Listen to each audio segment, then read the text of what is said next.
this is Damon Jacobs with this unknown character named Hal something. Right. Hal Sparks. It's How are so you? great to meet Thank you, It's yeah. so great to meet you. I have been hearing now for since Talk Soup for 13 years how much we look like. I don't see it. Do you see it? No, I don't see it. I We don't have see totally it. different Maybe nose. the readers.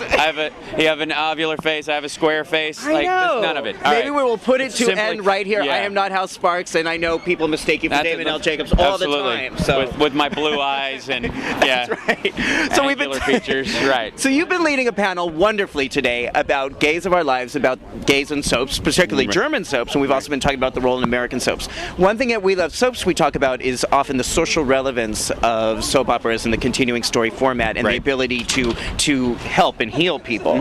You yourself was on a continuing story, Queer Right. as Folk, for 5 years. Right. So do you think that helped people? Do you think that your role as Michael was helpful? Or No question that I think sociopolitically it was great to have gay characters and showing their real relationships and showing that their relationships have ups and downs similar to everyone else's.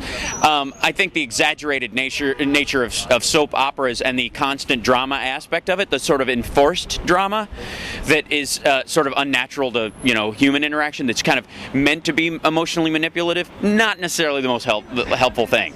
And I think it creates this you literally see this dance of people thinking relationships should be that full of craziness, and I don't think that's the case. I think that quite frankly, there's legitimate concerns people work out in relationships, and the rest of the times they should hum along. And if they don't, that's not a relationship. That's an argument that just has breaks for food. Right. Well, and that's certainly one of the arguments is how and we were talking about this in the panel. What do we want soaps to reflect? Do we want them to reflect reality as it is, or do we want them to reflect this exaggerated sense? I mean, let's for real. A healthy relationship that's loving and respectful and graceful won't play well on TV. Well, that's the issue. Then you can't look for reflection in a soap opera. You look for exaggeration any more than I ride a motorcycle, but I don't look to Evel Knievel for how to ride a motorcycle, and I don't look to soaps on how to run a relationship or how to interact with my partner, with my girlfriend or whoever, or my friends. Right. That's an exaggerated, extraordinary, over-the-top version of sort of a microcosm of what a real relationship over years might be. I mean, a regular soap character in 3 weeks goes through the entire spectrum of emotion that somebody goes through in a 5-year relationship that culminates in marriage. Right. So, I think the imbalance is there for television. But I don't. Once you start going, how does this reflect on me? Unless you just go, I'm never going to act like that or treat my partner like that, or then that's where the value of it comes from. Is if you're able to do that. Right. I mean, I think the things that soaps can be good at is often shows that there's two sides to every problem, or at least they used to be.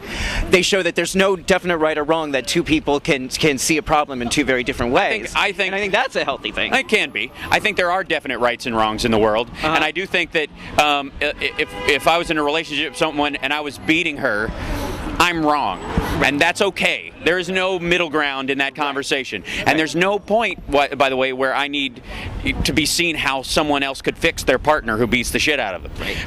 Screw that. I'm not interested. Right. And I don't need to see the scars that made that person get to that point. I'm not interested. I'm interested in them shifting the behavior. Then we heal something else behind that. Awesome. And so creating this idea that let's create, this is the problem, and this is totally, an odd kind of example, but look at the Star Wars prequels that came out. What were the essence of the Star Wars prequels? They were excusing the fact that Darth Vader destroys planets full of people by he's lost his mom. Well, to some degree, I'm sorry you lost your mom, dude, but that's not the reaction. Right. I can even understand you being interested in killing the people who killed your mom. That I get. I can see a storyline that fits that. But randomly killing millions of people who you've never met because your mom was taken from you by sand people is a bit odd as a reaction. And I don't need to see that backstory. I don't need to have that. So there is no second side to that story. True. And so I think. But we do learn to understand why he does the things he does. We do understand compassion, and as a therapist, I'm often in that position as well, of seeing someone's behavior, but then looking into the soul of the person and what led up to that behavior. I guess, but until they stop the behavior, there's no conversation to be had. And I think in soap operas, because you enforce drama, you create that drama, and it's all based on that hyper version of it. Right. It creates a sort of the false equivalency, the false balance. And I think that's fine to watch for entertainment value. I really do. But once you start reflecting it on your relationship relationship in any other way than I would never do that, you're in trouble. Right. Now, for you, what led you to want to be here today on a nice, well, sort of cold Saturday here in New York, the Stonewall Inn, hosting this panel of Gays of Our Lives? What led you to want to do this? Because when you have a group gather around shows like this, the way that this group does, the fans and sort of frenzied friends of these shows, these people are the outliers in their community. They are so drawn to these shows and the socio-political underpinnings of them that when they go home, they affect tens, maybe hundreds of people.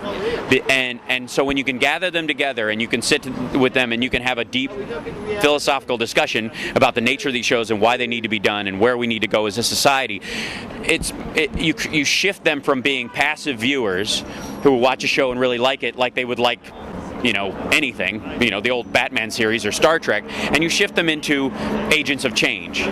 I love that, and I really think, again, that's where television and art can be, to motivate us to be agents of change. Television, without any, I don't have to say there's any equivalency, is the single biggest social change device of the last millennia, no question, if not the last 5 millennia. Because in the time that television has been on the air, we have gone from a woman not even being able to use the word pregnant for the state that she was in when she was carrying a child, to openly talking about the need or the choice of having an abortion, to people, confirmed bachelors being the gay character on the show, which were clowns who never had relationships, to open gay marriage, couples actually being married on television. Right. And all because of television, not because of film, but because of television. Right. Because the daily welcoming someone into into your home. Right. Yeah. Now, at the same time, here at We Love Soaps, we've been talking a lot lately about how we're concerned that daytime soaps are kind of going backward in that regard. A year ago at this time, we had about 5 different soap opera characters on the air, and now they're all gone. And as of September, all the gay characters on daytime soaps will be gone. Do you have any ideas about why daytime soap operas seem to be perhaps going backward or more conservative in this? Well, they may just reflect what the audience wants to see for themselves, and the fact that there is an outlet in many ways for gay characters elsewhere that there never was before. Mm-hmm. That you had to be this, that in a lot of ways that the artists behind the scenes were pushing the gay storylines because they wanted to see themselves reflected on TV, even more so than the audience of housewives or whomever that is their main target audience, why they were called soap operas in the first place. Because they were selling soap. Right. Right. Not that they had a soapbox, which is very different. It's a different soap. Yeah, exactly. One thing I've admired about you throughout your career is that you never have let fear steer you, or it seems like you've always been willing to do things, as you said, that other actors aren't willing to do. Mm-hmm. Was that a conscious decision on your part, or have you ever been afraid to take a role and taken it anyway? No. So with Michael, you weren't afraid of the consequences? No, my agents were. My agent at the time, who I'm not with anymore, and my manager at the time, who I'm also no longer with, were very concerned. But, I live fearlessly. It's how I like to live, and I don't apologize for who I am, ever. And that happens not only when I'm talking to, racist, homophobic, redneck, Christian psychopaths from Mississippi who are going to throw acid in my face when I come down for a DVD signing, or gay people in the community who think I have no right to play a gay character because I'm straight. Right. I mean, it ultimately... You got a lot of flack for that. Yeah, a decent amount. But, I remember there was a period where everybody was like, why does he keep bringing up that he's straight? He's a homophobe. Okay, if I was a homophobe, I never would have taken the role. Let's just get past that stupid part. Right. But then beyond that, the value of letting everybody know that not only did I start the show straight, but that I stayed straight through the whole show, let straight people who are a little on the fence and scared by it know that gay is not contagious, that you don't catch it by being around it, and it's permanent.